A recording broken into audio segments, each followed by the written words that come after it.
and a 1 and a 2 and a 1 2 3 4 யூடியூப்லாம் போடுறேன் friends. Welcome to my channel. இன்னைக்கு நம்ம பார்க்க போறது அதுவும் திண்டுக்கல் பிரியாணி. ஒரு செம்மையான ருசி. வாங்க போய் பார்த்துடலாம். ரொம்ப நாளா ஆச்சு நான் வீடியோ போட்டு. இப்போதான் வீடியோ போடுறேன். அங்கே நம்ம ஹாலுக்கு போய்க்கலாம். நான் வந்து ஊருக்கு வந்திருக்கேன். ஆனால் யாருமே சத்தம் போடாதீங்க.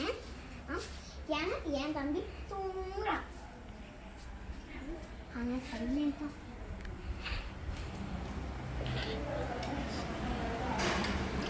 இதான் மணக்கு ரெடியான பிரியாணி இடம். அந்த அத்தை தான் பண்ணிக்கிட்டு இருக்காங்க.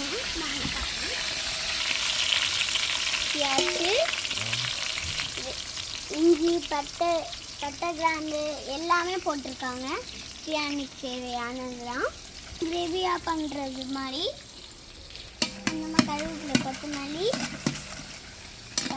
மட்டும் போட்டு நல்லா கிண்டிக்கிட்டு கோல்டன் கலர் ஆகிற வரைய ஃப்ரை பண்ணிக்கணும். தக்காளி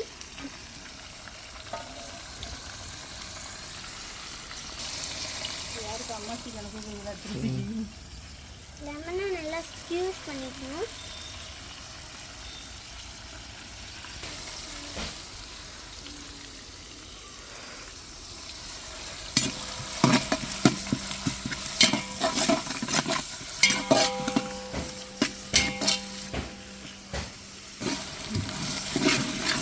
எல்லாத்தையும் எல்லாமே போட்டுருங்க.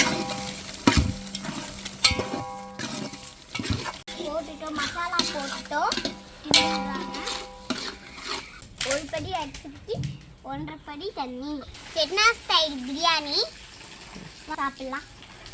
கூப்பிடுங்க தங்கச்சி. ஏய் பாப்பா,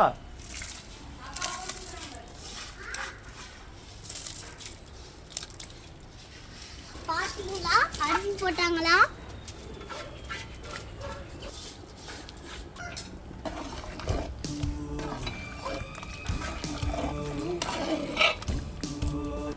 மட்டன் கோலா உண்டு. மட்டன் 65. இது வந்து டேஸ்ட் பண்ணிடலாம் அப்புறமேட்டு. கொண்டு போகணும். சூடாக இருக்குது. இப்போ தான் பூட்டி எடுத்துருக்காங்க.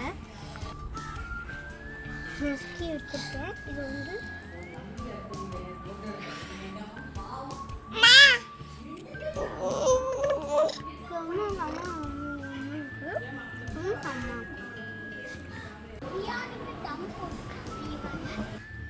பிரியாணி வாசனை தூக்கல்.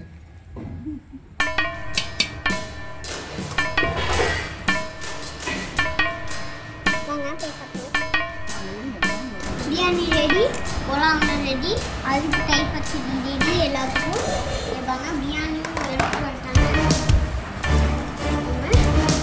Mutton biryani ready. Okay friends, எல்லாரும் மறக்காம கமெண்ட் பண்ணுங்க. இப்போ ஷேர்